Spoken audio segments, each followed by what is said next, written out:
안녕하세요. 금융투자의 새로운 흐름을 찾아내는 머니 트렌드 시간입니다. 이번 컨텐츠의 커버 그림은 어느 물리학자가 등장했습니다. 이 물리학자가 파이낸스, 즉 금융에 대한 강의를 하고 있는데요. 어찌된 일일까요? 최근 경제학자의 전유물이었던 경제학과 금융 영역에 물리학자들이 도전장을 내밀고 있습니다. 인류 최고의 두뇌들인데요. 이들이 경제학과 금융시장의 패러다임을 변화시키고 있습니다.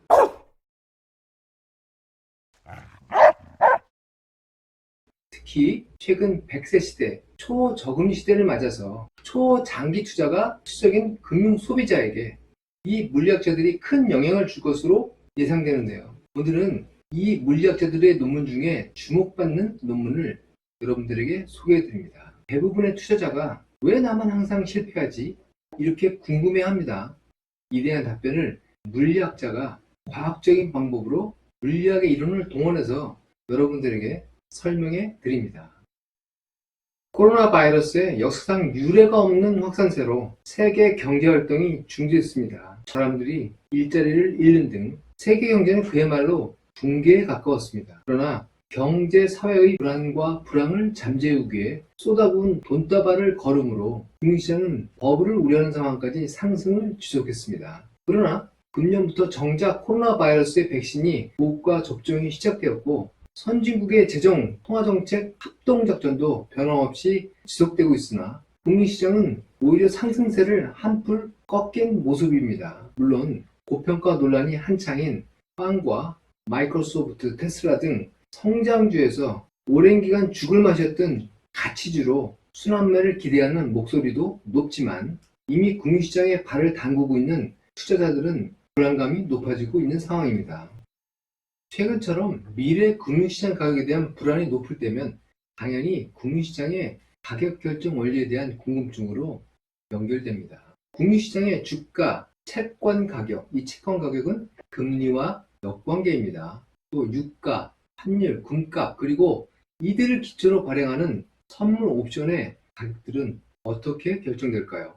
인류가 보이지 않는 손이 있음을 인식한 이후에 경제학은 합리적인 인간과 기대 효용에 근거한 수요와 공급의 원리를 추적 방법을 통해서 제시해왔습니다. 이를 기초로 경제와 금융의 제도가 설계되고 구축되었는데요. 경제학자는 각 금융자산의 특성을 반영한 다양하고 복잡한 자산가격 결정 이론과 미래가격 예측 모델을 발전시켜 왔습니다. 문제는 2000년 닷컴 버블, 2008년 금융위기 등 세계 경제와 금융은 불쑥불쑥 닥치는 가격의 급변동 위기가 지속되고 있다는 것입니다. 경제와 금융시장을 스스로 설계하고 만들었음에도 가격이 어디로 튈지 예측하지 못하는 것이죠. 어쨌든 금융위기가 닥칠 때마다 경제학은 속수무책인 것이 사실입니다. 금융시장의 가격은 항상 불안정하고 예측 영역에 밖에 존재하고 있습니다. 경제학은 현대 경제와 금융의 텐트럼, 발작적 변화에 대해 스포츠 해설처럼 TV 채널을 변경할 때마다 각기 다른 해설을 내놓고 있습니다. 또 그 해설도 외계어에 가까운 자기들만 알아듣는 복잡한 전문 용어로 쏟아내고 있습니다. 경제학은 이미 오래전에 갈라파고스에 들어가 있습니다. 그들의 얘기를 세상 사람들은 외면하고 있는 것도 사실입니다. 한마디로 경제학은 위기 국면에 있습니다. 그러나 인류 역사를 돌이켜보면 불가능한 고비가 발생하면 그때마다 이를 해결하려는 인간들이 출현합니다. 경제와 금융의 예측 불가능성에 대해서도 새롭게 해결사가 등장했는데요. 이들은 최고 수준의 수학과 통계학 그리고 자연과학적 사고로 무장한 물리학자들입니다. 현대 경제학은 사무엘슨 이후에 수리적 방법론을 분석도구로 도입했습니다. 경제 문제를 방정식으로 모델화하고 이에 대한 미분 적분 등을 통해서 극대화, 극소화 등의 최적의 수학적 해를 추구하는 방법으로 발전해왔습니다. 그러나 이러한 방법론의 원래 주인인 수학자, 물리학자에게는 유치한 수준이라고 합니다. 물리학자들이 역사적으로 경제학에 관심을 꺼왔지만 물리학자들의 금융시장 참여는 헤지펀드에서 두각을 보여주고 있습니다. 최근에 르네상스 테크놀로지로 대표하는 물리학 헤지펀드는 경제학자나 금융전문가는 배제합니다. 금융시장 가격의 변화를 각자 독창적인 물리적 이해로 풀어가면서 수학자, 물리학자들이 주도하고 있습니다. 헤지펀드는 금융전문가들의 펀드가 따라갈 수 없는 성과를 해마다 기록하고 있습니다. 헤지펀드 전문 정보지 인스티튜셔널 인베스터의 최근 발표에 따르면 팬데믹이 창궐하던 지난해에도 헤지펀드는 변함없이 큰 돈을 벌어갔다고 합니다. 이미 금융투자시장은 경제와 금융 전문가가 아닌 물리학자들이 장악해가고 있는 상황입니다. 이런 가운데 최근 한 물리학자가 주장하는 새로운 경제관이 주목받고 있다고 블룸버그가 소개하고 있습니다. 2019년 12월 올 피터슨은 저명한 물리학 전문지 네이처 피직스에 경제학의 에르고성에 대한 문제라는 논문을 발표하게 되는데요. 이 논문은 350년간 지탱해온 경제학의 진리를 송두리째 두는두는 주장으로 주목받고 있습니다. 이러한 견해를 에르고 경제학, 에르고더서치 이코노믹스라고 합니다. 그는 기존 경제학은 잘못된 수학적 견해를 기반으로 만들어졌기 때문에 당연히 현실에서 잘 맞지 않는다고 주장합니다. 보시는 것이 에르고 성향을 나타내는 물리학 공식입니다. 열, 역학 등 자연 세계에서 관측되는 자연의 법칙입니다. 이에 대한 수학적 해설은 어렵기 때문에 생략하고요. 경제와 금융의 의미를 중심으로 해설해 보겠습니다. 올 피터스는 기존 경제학의 이론에서 에르고 성향이 성립하지 않는 것이 경제학과 현실의 부조화 원인이라고 주장하고 있는데요. 지금까지 이 부조화의 원인을 현대 경제학은 모르고 있었고 현실과 경제학의 부조화에 대해서 인간의 불합리성을 주제로 한 행동경제학으로 임시방편 변명을 하고 있다는 것입니다. 이러한 임시방편 때우는 과정에서 행동경제학자 데니얼 커너만, 로버트 실러 등이 노벨상을 수상하기도 했습니다. 경제학자들이 발끈할 만한 과격한 주장임에 틀림없습니다. 에르고 경제학에 대한 경제학계의 격렬한 반대에도 불구하고 블랙스완으로 유명한 나심 탈레브 등의 경제학자들과 노벨상을 수상한 저명한 물리학자들이 에르고 경제학의 주장에 주목을 하고 있습니다.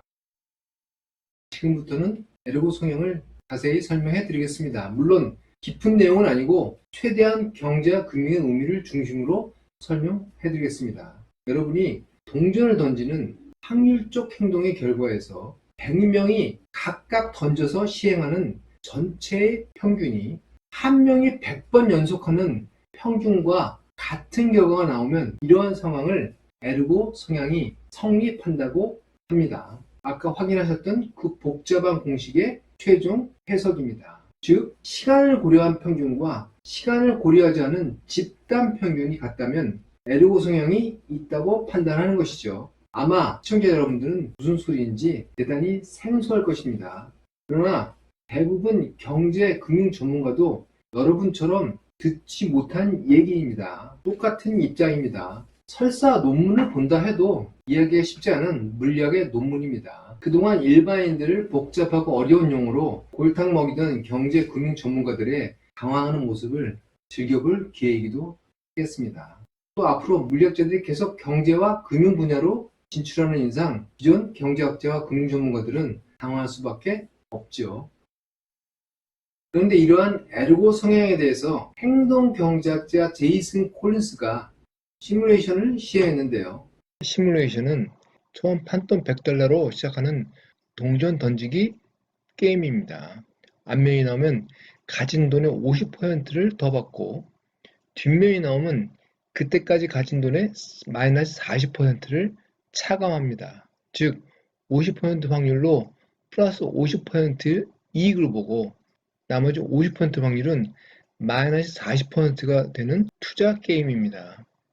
이 시뮬레이션을 10,000명이 100회를 각각 시행하는 것으로 시뮬레이션을 하고 나중에 100회에서 1000회까지 장기간으로 시행 횟수를 확장하면서 시뮬레이션 결과를 관찰합니다. 그 결과는 아주 충격적입니다. 무턱대고 투자하는 사람들은 한마디로 러시안 룰렛 게임을 하는 바보와 같다는 것입니다. 제이슨 콜린스의 시뮬레이션 결과에 의하면 투자와 같은 대부분의 확률적 배팅은 에르고 성향이 성립하지 않는다는 것입니다. 그나마 제이슨 콜린스의 실험 시뮬레이션은 정해진 확률을 기반으로 시행했는데도 비참한 결과를 냈는데, 현실 투자는 여기에 더해 확률을 전혀 알 수 없는 세계입니다. 훨씬 더 위험한 것이죠. 또한 제이슨 콜린스의 시뮬레이션 결과에 따르면 대부분 투자 참여자가 파산하며 베팅에 성공하는 극히 소수의 사람들에게 투자 성과가 집중하는 경향이 있다는 것입니다. 이러한 결과는 베팅의 회차가 거듭하고 증가할수록 더욱더 악화되는 결과를 보여줍니다. 대부분의 사람들이 돈을 잃고 극소수만 따게 된다는 것이죠. 어떻습니까? 우리 현실의 변동성이 높은 주식시장, 선물시장, 옵션시장의 상황과 비슷하지 않습니까? 항상 나만 실패합니다. 단 이러한 불평등은 마르크스적인 착취의 결과, 누가 뺏어서 그런 것이 아니고 시장 구조상 확률의 법칙상 이러한 결과가 자연스럽게 나타난다는 것입니다. 수학적인 법칙이죠.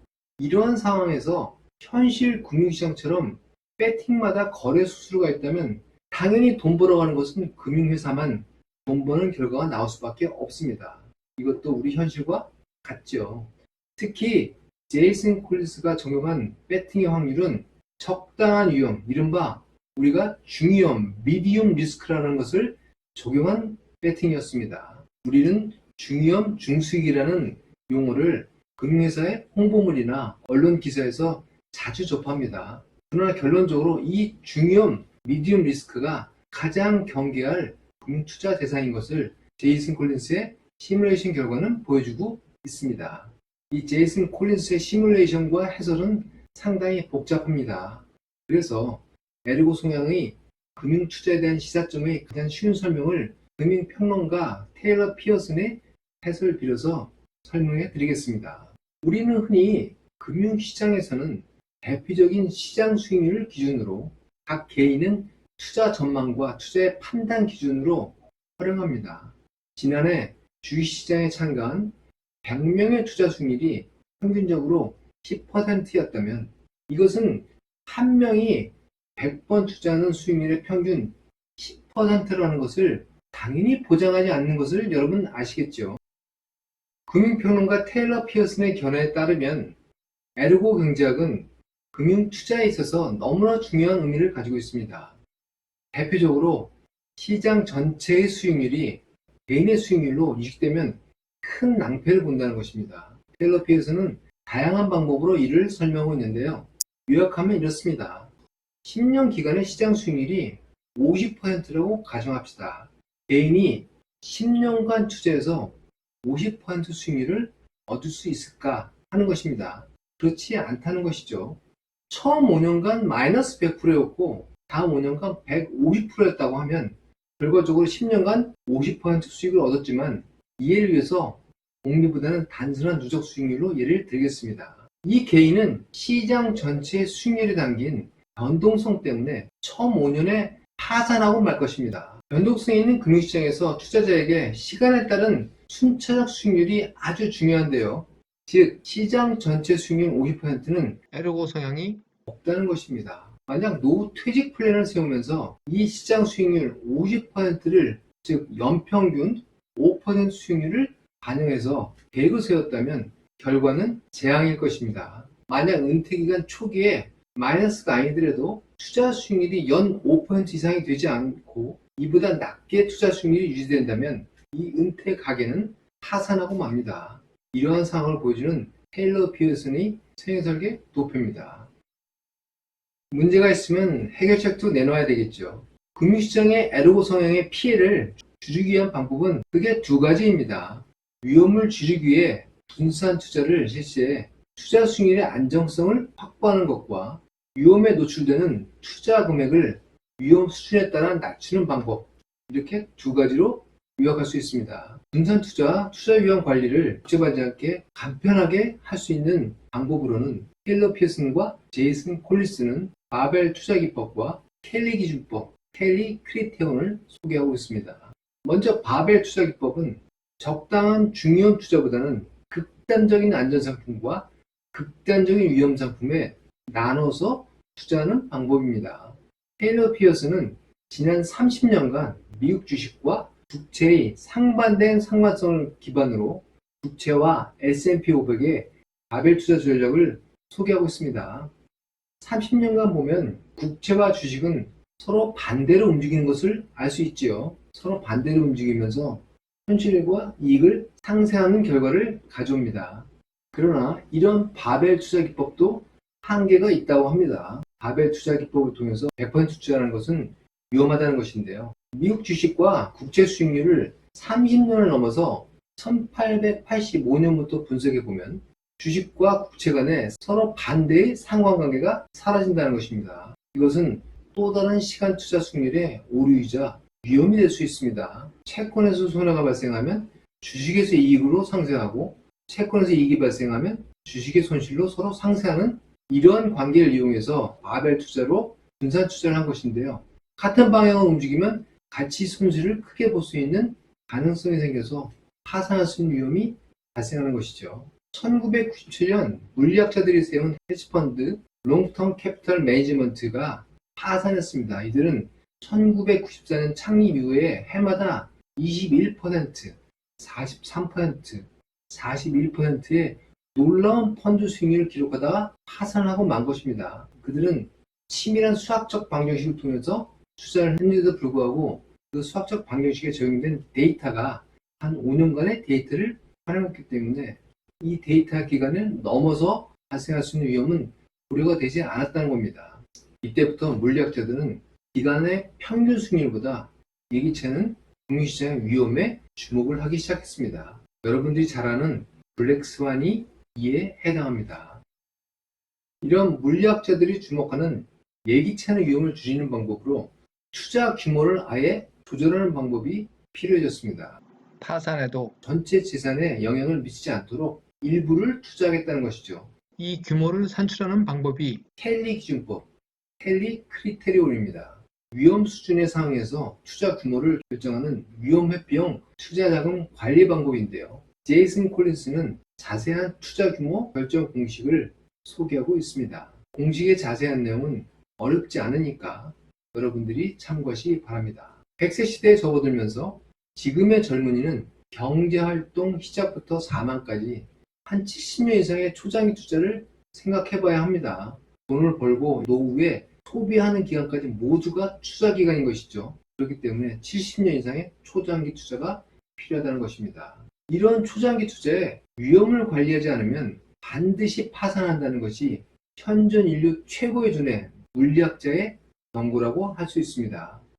버블 논쟁이 한창인 시점에서 위험자산 추정으로 위험 노출을 높이기보다는 에르고 경제학의 시사점을 투자자들이 꼭 기억하고 생애 재테크 플랜에 꼭 반영해야 할 것입니다. 최근 개인 투자자의 투자 열풍이 일고 있는데요. 특히 미국의 로빈후드라는 무료 투자 플랫폼을 이용한 개인 투자 열풍이 뜨겁습니다.